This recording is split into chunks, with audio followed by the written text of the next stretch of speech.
Assalamualaikum warahmatullahi wabarakatuh. Halo teman-teman semua, semoga kita semua dalam keadaan sehat dan semangat menimba ilmu. Di video kali ini saya ingin mengajak kalian untuk menyelami satu topik yang sangat penting, tapi sering luput dari perhatian kita. Bagaimana sebenarnya perkembangan pemikiran Islam di Indonesia setelah runtuhnya rezim Orde Baru.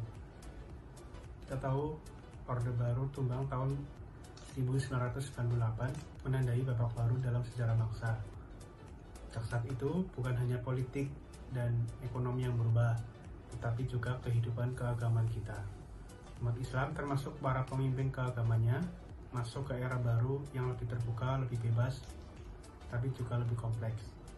Di tengah kebebasan itu muncul beragam pemikiran Islam. Ada yang konservatif, ada yang mencoba moderat, dan ada juga yang progresif. Tapi pertanyaannya, dari mana mereka mendapatkan cara pandang itu? Apa yang mereka baca, siapa yang mereka ikuti, dan bagaimana dampaknya terhadap masyarakat. Untuk menjawab itu semua, saya membaca sebuah buku yang luar biasa penting berjudul Tren Pemikiran Islam di Indonesia Pasca Orde Baru. Buku ini merupakan hasil penelitian mendalam oleh Profesor Nur Hadi Hasan dan tim yang mencoba memetakan bagaimana para tokoh agama membentuk pandangan mereka melalui literatur keislaman, khususnya buku-buku terjemahan. Nah, dalam video ini saya akan membedahi buku tersebut, mencobanya mulai dari tujuan penulisan, isi, dan lain sebagainya. Buku ini saya pilih karena membahas tema yang sangat relevan, bagaimana umat Islam berpikir dan bergerak dalam era reformasi dan demokratisasi. Sebuah topik yang penting terutama di tengah derasnya arus ideologi, media sosial, dan tantangan pluralisme di Indonesia. Buku ini ditulis oleh Profesor Nur Hadi Hasan bersama tim peneliti dari UIN Sunan Kalijaga dan Kementerian Agama, terbit tahun 2019. Buku ini menjadi hasil kolaborasi antara akademisi dan lembaga pemerintah dalam memahami perkembangan pemikiran Islam pasca Orde Baru. Prof. Nur Hadi sendiri adalah ahli dalam bidang studi Islam politik dan radikalisme yang sudah lama mengkaji perubahan sosial keagamaan di Indonesia. Tujuan utama buku ini adalah mengkaji bagaimana pemimpin keagamaan membentuk pandangan mereka melalui literatur Islam terjemahan. Penelitian ini dilakukan di Jawa Tengah dan Yogyakarta dengan fokus pada buku-buku yang dikonsumsi para ustadz, kiai, dan tokoh agama.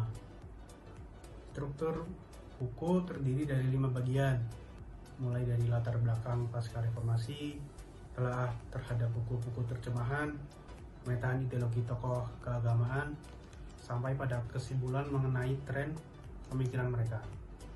Ada 3 kategori besar orientasi pemikiran yang diungkap, yaitu konservatif, moderat, dan progresif. Buku ini menunjukkan bahwa literatur Islam yang dibaca sangat memengaruhi arah pemikiran para tokoh agama. Banyak dari mereka membaca buku-buku terjemahan dari Timur Tengah yang cenderung tekstualis dan konservatif. Pemikiran konservatif cenderung mengedepankan hukum Islam dan menolak pluralisme.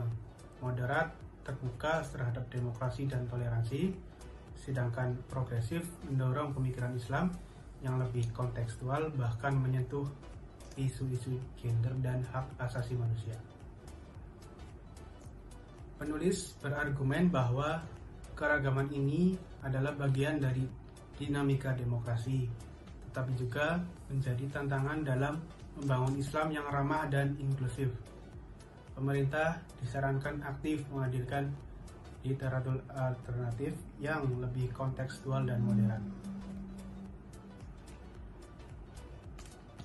Kelebihan buku ini adalah kedalaman riset lapangan dan penyajian yang sistematis.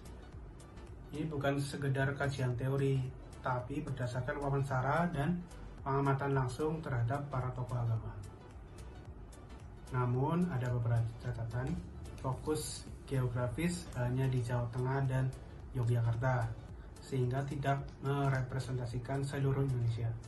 Juga terlalu bergantung pada literatur terjemahan, kurang memberi ruang pada karya lokal dalam bahasa Indonesia. Meski demikian, buku ini sangat relevan untuk dibaca hari ini.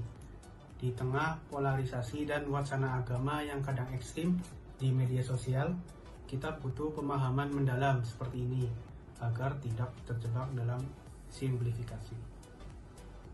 Sebagai mahasiswa,